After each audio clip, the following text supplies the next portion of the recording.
Restructuring and repositioning, the top priority for a better Nigeria. One bright Friday afternoon of June 2023, while surfing the internet, I came across the news of a widow painfully crying and recounting how her husband was killed by the header with a note of grief and fear in her voice. Okay. I quickly thought about my mother and how it had been difficult for her after the death of my father in 2010. This woman is a victim of insecurity emanating from the lack of restructuring and repositioning of the country. So indeed, there is a very close link between restructuring and repositioning. So according to Adiuku, restructuring is the reorganization of the status quo, hopefully for a better outcome. This explains Asiwaju's Bola Tinubu's description of restructuring as the fitting tool of a great repair. Okay. Repositioning, on the other hand, was described by Cambridge Dictionary as the process of changing the way that people think about a country. So the rising rate of the call for restructuring and repositioning of the country was reinforced by the 2005 and 2014 national conferences, which therefore raised the question, how best do we restructure and reposition Nigeria? This paper aims to address the issue of restructuring, which has led to a series of counter-arguments in the country, and proffer a reconciliation between the two arguments while giving a befitting recommendation to how best to restructure the country.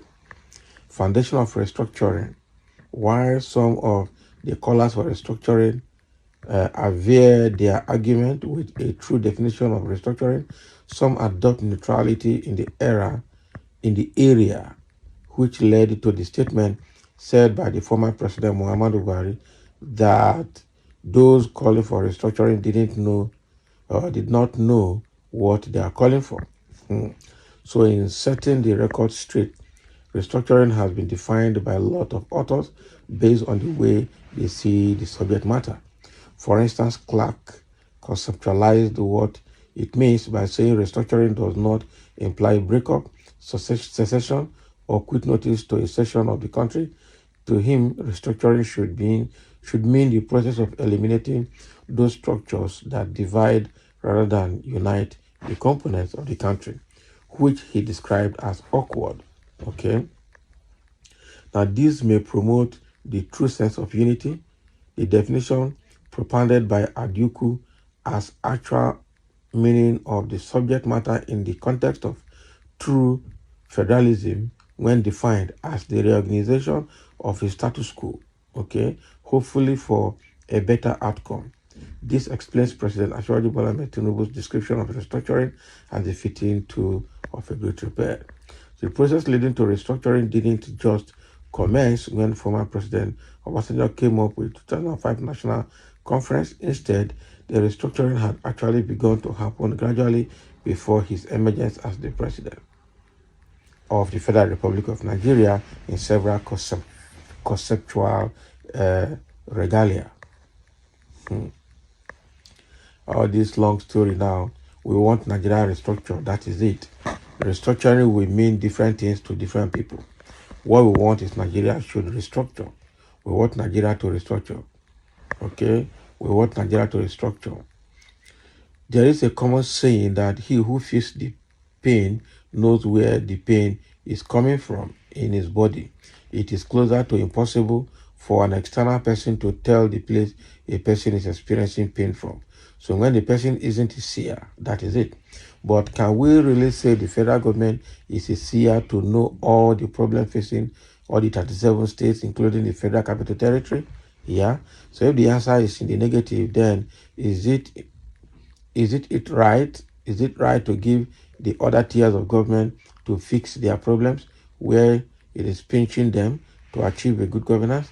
The disturbing rising insecurity, unrest, hardship, and sorrow in the land bet the aforesaid questions. So there is a need for us to look into where we are coming from and where we are going.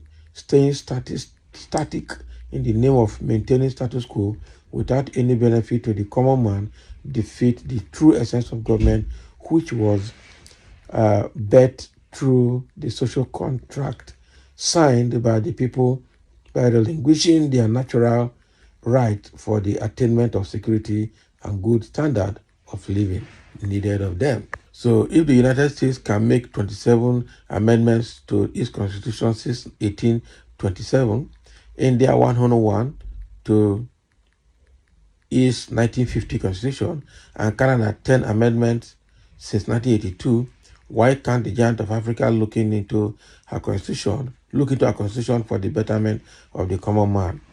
So in conclusion, the foregoing is a practical and feasible plan to restructure and reposition the country for the betterment of all, although they may not be conclusive, which gives the need for the government to research more ways to restructure and reposition the country. But in this paper, the appropriate devolution of power between the federal and the state government, impartial revenue allocation, creation of additional states, creation of states and local policing, and entrenchment of the constitutional rules of traditional rulers are all essential prerequisites, okay, for achieving a better Nigeria for the betterment of all. So in a nutshell, what we are looking for is restructuring the country. And in restructuring the country, we must look at the roles of the judiciary, the executive, and the legislators. We must look at the independence of each state and geopolitical zone and the federated units of Nigeria. We must create state police.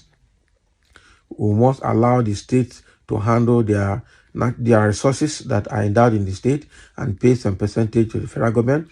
We must allow the states to make certain laws. We must only limit security agencies to federal government by the military. So the federal government will be in charge of the military alone. So all other security outfits and agencies, including the police, should be handled by the states, individual states, for their own good. And I'm sure, especially this insecurity, if they do it that way, I tell you, all these herdsmen will never cross state to another state because they will be wiped out. Because the state governor will have the veto power without interference of the federal government to flush out all security threats in the state. But will they do that? That I don't know. We know the right thing to do. The 2005 confab that was done under constitutional conference done by Obasanjo, and the 2014 that was done by Goodluck Jonathan must have had all of these recommendations in it. And so I don't know why we don't need to spend money again to do another confab. What we need is to review what we have in place and then implement, because the homework has been done and documented already. Restructuring is the answer, otherwise Nigeria will go nowhere. So thank you for listening, and let's have your comments.